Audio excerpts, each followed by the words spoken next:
Worlds have officially collided thanks to the long-awaited release of The Flash, and I don't know if it's due to the mixed social media reactions or The Flash's review scores, which both lowered my expectations tremendously, but I liked The Flash more than I hated it. You see, The Flash manages to achieve something that I've been wanting as a DC fan for such a long time now, and that's seeing DC superheroes interacting with one another as they try to save the world on the big screen. For the first time ever, DC managed to make a movie that finally achieves this. Sure, the multiverse is all screwed up, and the world everybody's in is on its way to dying because of DCEU Barry Allen, but none of that really matters until the very end of the movie, because every single one-liner by Keaton, every music cue, or almost every joke by Barry Allen too, steals your attention for a majority of the movie. Rather than trying to continuously emphasize to you that the world's ending throughout the whole movie, The Flash allows the viewer to do something that's been needed for so long in DC movies,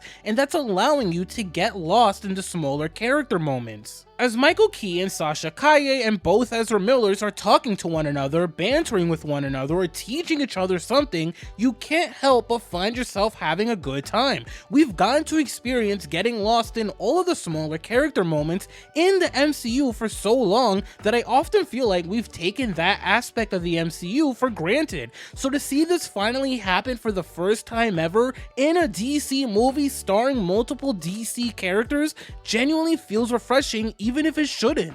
And this aspect of The Flash is so well done that, in my opinion, it allows this movie to feel like one massive, big budget Saturday morning cartoon considering everything going on within the movie. However, when you begin to look at how other aspects of The Flash are handled, that's where you begin to see the missed potential of The Flash. To start off with the biggest negative of this movie, I didn't enjoy how Barry Allen's story was handled. It's not downright terrible, but it's incredibly paper thin and weak enough for me to say that the entire first section of the movie, which is before all of the multiversal fun begins, is the weakest section of The Flash. There's never really a moment in this movie where Ezra Miller actually outshines Grant Gustin as the Flash, who has already done this Flashpoint plot, nor does the writing of this movie ever top the writing of the first 2 seasons of the CW's The Flash. Is it believable that this iteration of Barry Allen misses his mom? Of course it is.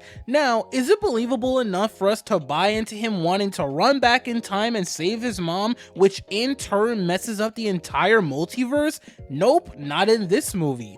What I think would have helped this movie is if we got a movie before The Flash with a different story that had an ending that set up this exact Flashpoint story that we got from this movie. If we got this same exact movie as a sequel, here are the following things that would have been changed with this movie. The reception to this movie would have been far more positive because Flashpoint wouldn't have been our first story with the Flash. Barry missing his mom, thus him going back into time, which messes up the multiverse, would have hit far more for me, and Barry's entire arc wouldn't have come off as paper thin. Now, I truly don't want to sound overly dramatic, but to give you an idea as to how poorly done or unbelievable the beginning of this Flashpoint storyline is, it actually made me reappreciate the first 2 seasons of The Flash as I was watching this movie in real time. I'm fully aware that I shouldn't compare 46 episodes of a TV show to a 2.5-hour long movie,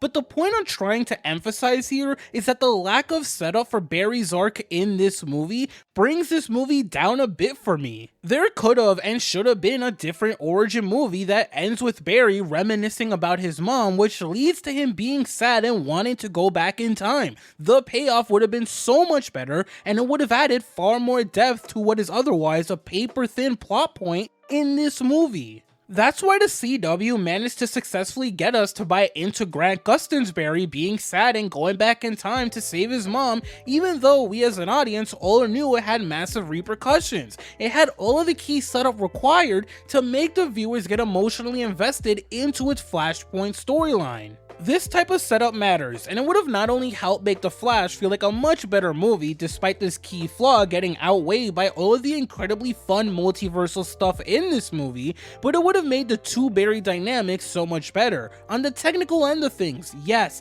it's a technical marvel that they somehow managed to make the CGI or visual effects for having two Barry Allens on the screen for the entire movie work. On the story end of things, it does work until it doesn't. There are a lot of fun things that this movie does with this entertaining dynamic. For instance, it's kind of hilarious watching a seasoned Barry Allen deal with a young immature Barry who just got his powers. The idea or concept of, why not show what it actually looked like when this iteration of Barry Allen got his powers, while also showing how understandably obnoxious he was from the perspective of modern day Barry, is such a funny idea. There are so many moments where the movie makes you laugh or smile just because of the push and pull between the two characters. It's also interesting watching Barry teach a younger version of himself the lessons he wishes he knew earlier on. The problem though is that this dynamic storyline comes to such a boring ending. It's such an uninteresting conclusion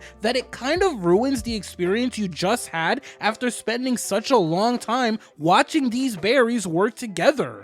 A common complaint that I've seen about this two Barry Allen dynamic is that they could have done a similar and far more interesting story if Ezra Miller's Barry Allen had learned from Grant Gustin's Barry Allen throughout this movie. And you know what?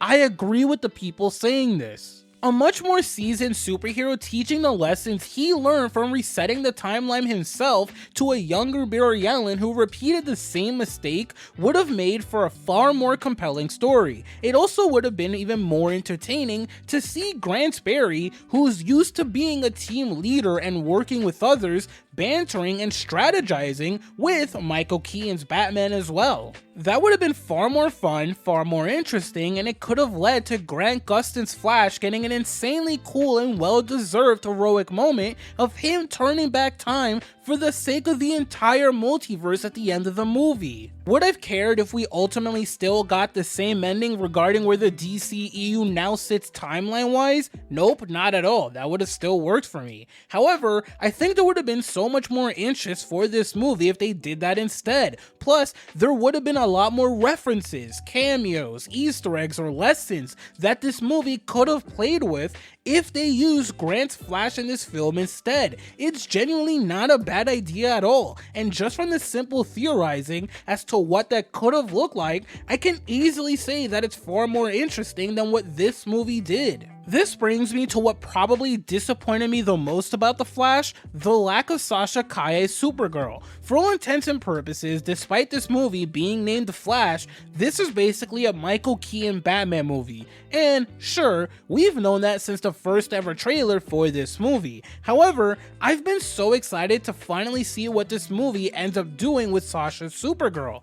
Every single time we've seen her in a trailer or in a still picture, I couldn't help but get hyped to see how her character grows throughout The Flash and to see what role her character ends up playing in The Flash, but the reality is that she barely gets the time to shine. She's incredibly underutilized and leaves a lot to be desired. That's not because Sasha isn't good in the role. Honestly, she's actually stellar as Supergirl in the small glimpses we get from her. Sasha genuinely feels like a superhero in this role. You feel for her character who's gone through genuinely traumatic things and has a bit of a darker tone in comparison to the Arrowverse's Supergirl. Unfortunately though, this movie simply doesn't do enough with Supergirl as a character, unlike DCEU Barry Allen, Barry 2, and Michael Keaton, who all get their time to shine. The silver lining, I guess, is that she could always come back as Supergirl for the DCU's upcoming Supergirl Woman of Tomorrow film. Is that something I'd like to see? Absolutely.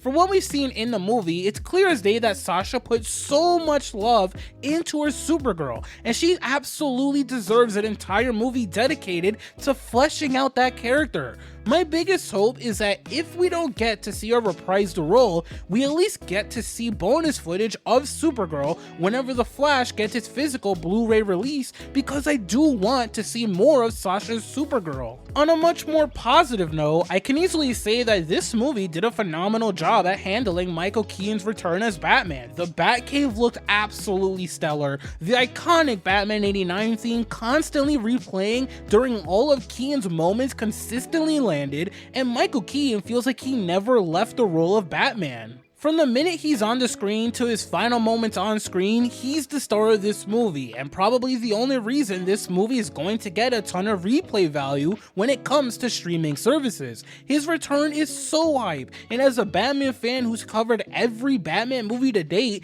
it was everything I wanted and more. This, along with how Batfleck was handled, is exactly why I think we should have some hope with Andy Muschietti directing the upcoming Batman movie, The Brave and the Bold. It's clear as day that Andy gets what people want out of Batman action-wise, visual-wise, and even tonally, considering Michael Keaton doesn't feel out of character at all. Keaton being this old Batman who's ultimately stepped away from being Batman, only for him to not lose a step at all after all those years, worked perfectly for this film. It clearly brought the best out of Ezra Miller, not only as an actor, but for the character as well, and it clearly brought the best out of Sasha's Supergirl as well. These characters have the utmost respect for Keaton's Batman, and it's so clear that all of these characters at least learn something from him. It makes Keaton's return not feel wasted. Instead, it makes the return of Keaton worthwhile in the long run, and it doesn't make The Flash feel like it disrespects Batman '89 in any sense of the way.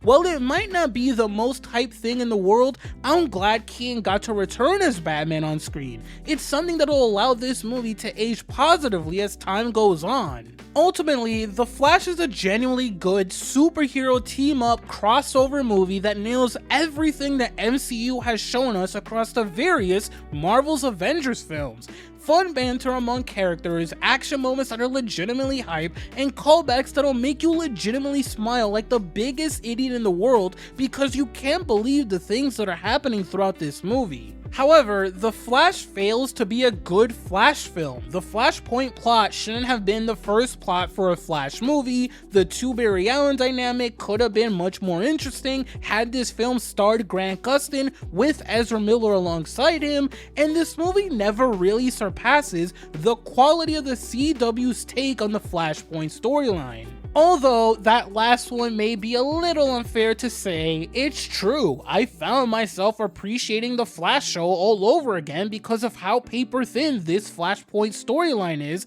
in this film. And as most people have said, The Flash is not a pretty looking movie at all. There are so many moments where the visual effects do look ugly, especially during the final act of this film, but it never really took me out of the movie like the writing did at times. Overall, this movie is hard to describe because as a Flash film, it's a mixed bag. It's not awful, it's not terrible, it's not amazing, it's not fantastic, it's just fine. However, if you look at it as a superhero crossover movie, it's genuinely fantastic to the point where it feels like a massive Saturday morning cartoon in a good way. At the end of the day, I'm just happy that this movie has finally come and gone because like a lot of people, I'm more than ready for the DC universe to finally hit the long-awaited reset button.